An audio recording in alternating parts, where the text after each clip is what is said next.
की वजह waves of hope episode 23। Omar जो है स्कूल से निकल जाता है क्योंकि वो दुखी होता है, कोई बच्चा उससे खेल नहीं रहा होता। प्रिंसिपल साहबा और टीचर सब परेशान होते हैं, उसकी तलाश शुरू हो जाती है। दारिया जो है बीच पे जाती है, वहां पे जाके अपनी फोटोग्राफी कर रही होती है तो देखती कि दूर एक पत्थर पे एक छोटा सा बच्चा बैठा है। वो जरा करीब आके देखी तो ये तो उमर है। वो उसके पास आती है और पूछती है आप यहाँ क्या कर रहे हो, किसके साथ आए हो। उमर जो कि दुखी होके इस तरफ आ निकलता है और वो दारिया उससे पूछती है तो बताता है कि मेरे साथ कोई खेलता नहीं। दारिया अपने बताता है कि कोई मुझसे बात नहीं करता, मुझे बर्थडे पे भी नहीं बुलाया, ये सारी बातें वो बताता है। तो दारिया कहती है कि हम आपको पापा को फोन करते हैं, आपके बाबा को, क्योंकि वो परेशान हो रहे होंगे। दूसरी तरफ जो है एलिफ जैसे ही गाड़ी से उतरती वापस आती है, जिस बस पे गई थी उसी बस से वापसी होती है। उसी टाइम उसको जो है कॉल आती है स्कूल से और पूछते हैं क्या उमर आपके साथ है। एलिफ कहती है क्या मतलब, वो तो स्कूल था। जब बताया जाता है कि उमर स्कूल में नहीं है तो एलिफ के रंग उड़ जाते हैं और परेशान हो जाती है। एलिफ जिसको टीचर पे शदीद गुस्सा आता है और वो परेशानी में भाग पड़ती है स्कूल की तरफ। दूसरी तरफ जो है दारिया भी है उमर के साथ होती है और वो उसको स्कूल लेके वापस आ जाती है कि आप स्कूल में चलो और टीचर को बताओ, सब परेशान होंगे। खैर उसको स्कूल में लेके आती है, वहाँ पे जो है टीचर उसको देख के काफ़ी खुश होते हैं और स्कूल का सांस लेते और पूछते हैं ये कहाँ पे था। तो दारिया बताती है ये साइड पे मौजूद था। अभी ये बात हो ही रही होती है तो एलिफ भागी हुई वहाँ पे पहुँच जाती है। दारिया के पास देख के वो फौरन अपना बेटा लेती है, उसको गले से लगाती है और जो है टीचर और प्रिंसिपल पे चढ़ाई कर देती है, उन पर गुस्से का इजहार करती है कि आप बच्चे की हिफाजत नहीं कर सकते, स्कूल से कैसे बच्चा चला गया। तो दारिया बताती है ये साहिल पे था तो मैं इसको लेके जो आई हूँ। लेकिन चूंकि वो गुस्से में होती है वो दारिया को भी दो बातें सुना देती है और जो उमर को लेकर तेजी से वहाँ पे चली जाती है। साइड पे होकर वो पूछती है उमर से कि उमर आप क्यों गए थे। तो उमर कहता है मेरे से कोई खेलता नहीं बच्चा, मेरे से कोई बोलता नहीं, वही बात करता है। तो एलिफ उसको समझाती है कि ऐसा नहीं कहता, आइंदा आपने ऐसा नहीं करना। भी ये बात हो रही होती है, दारिया जो है सौदे को लेकर घर की तरफ जा रही होती है।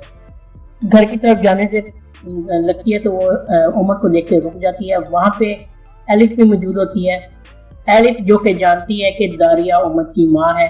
अब उसको बस यही खौफ होता है किसी तरह दारिया को ये पता ना लग जाए और उमर को मुझसे ले ना ले। यही वजह है कि उसने गुस्से का इजहार किया था दारिया पे। लेकिन वो दारिया से फिर यही कहती है कि मैं असल में परेशान थी, इस वजह से गुस्से से बोल गई। उमर को देख के जो है सौदे भी बहुत खुशी का इजहार करती है, उससे गले मिलती है, उससे खेलने लग जाती है। अभी वो खेल ही रही होती है तो उसकी मुलाजमा आ जाती है, कहती है ये क्या कर रही हो, इधर आ जाओ, इससे खेलना नहीं। लेकिन दारिया उसको मना करती है कि तुम क्या कर रही हो, बच्चे उसको खेलने दो। खैर दारिया कहती है कि मैं जो है सौदे को घर ले आऊंगी, तुम जाओ। डेलिक जो कि बैठी होती है, किनान साहब आते हैं और किनान साहब जो है उसके करीब आते हैं, उसको प्यार करते हैं क्योंकि डेलिक जो है गुस्से होती है रात की बात पे जो किनान साहब ने उसको डांटा होता है। खैर जो है किनान साहब डेलिक को प्यार करते हैं और अंदर चले जाते हैं। अंदर जाके वो कपड़े बदलने लगते हैं तो पर्स वगैरह निकालते हैं तो उसमें वो खत भी उनके हाथ में आ जाता है। वही खत जो यलमास ने दारिया के लिए लिखा था कि आपका बेटा जिंदा है। किनान साहब खत को अभी कहीं संभाल नहीं चाहते हैं तो दरवाजे पे नॉक होती है। वो फटाफट कट अपने जो खत होता है उसको कोट की जेब में रख देते हैं और दरवाजे पे जो है डेलिक मौजूद होती है। डेलिक को देखते किनान साहब कहते हैं जी बेटा। तो आगे से डेलिक जो है गुस्से का इजहार करते हुए कहते हैं कि दारिया ने ऐसे किया, उसको खेलने दिया उमर के साथ, उसने मेरे बेटे को मारा था, उसने जो है मुलाजमा को भी घर भेज दिया, उस कहती सौदे को मैं खुद ले आऊंगी, दारिया ऐसे कैसे कर सकती है। यानी गुस्से का इजहार करके जो मुलाजमा ने उसको बात बताई थी। किनान साहब जो है तंग आ चुके होते हैं, वो कहते हैं कि क्या हो गया तुम्हें, बच्चों को चोटें लगती हैं, बस करो अभी इस बात को खत्म करो, बस बहुत हो गया। किनान साहब एक दफा फिर गुस्से का इजहार करते हैं डेलिक पे और डेलिक जो और गुस्से का इजहार करके वहां से कमरे से गुस्से से बाहर निकल जाते हैं।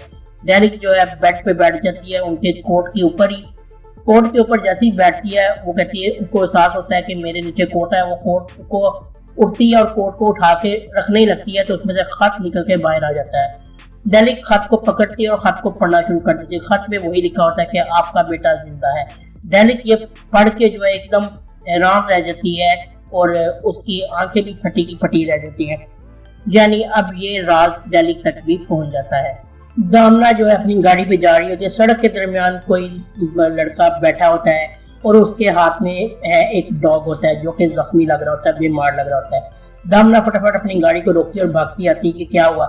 जैसे ही वो करीब आती है तो वो लड़का आर्दा होता है। वो कहते हैं तुम यहाँ पे क्या कर रहे हो। तो कहते हैं कि ये जख्मी है, इसको जो है डॉक्टर के पास लेके जाना है।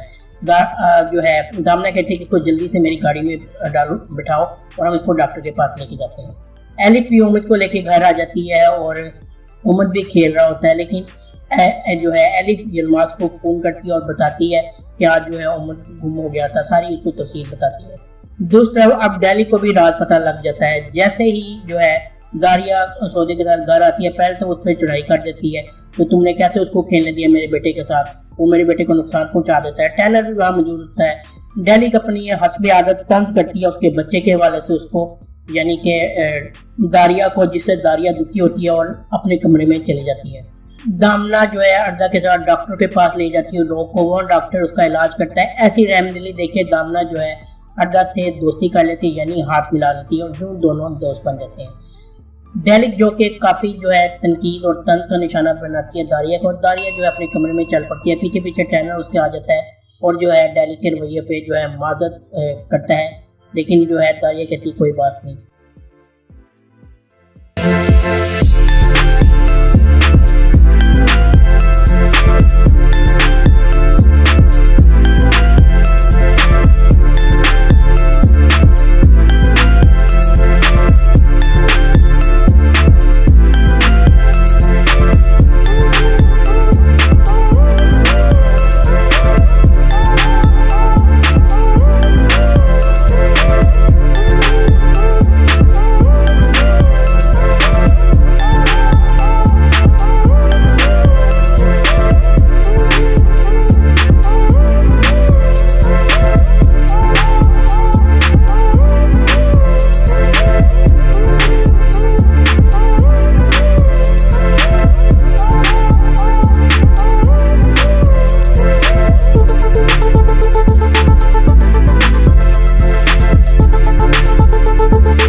اور یہاں پہ یہ ایپیسوڈ 23 کا اختتام ہوتا ہے۔ یہ ڈرامے کا ایک شارٹ ویڈیو تھا، امید آپ کو پسند آیا ہوگا۔ اگر آپ کو یہ ویڈیو پسند آئی ہے تو چینل کو سبسکرائب کرنا نہ بھولیں اور بیل آئکن کو ضرور پریس کریں۔ ملتے ہیں نیکسٹ ویڈیو میں، اللہ حافظ۔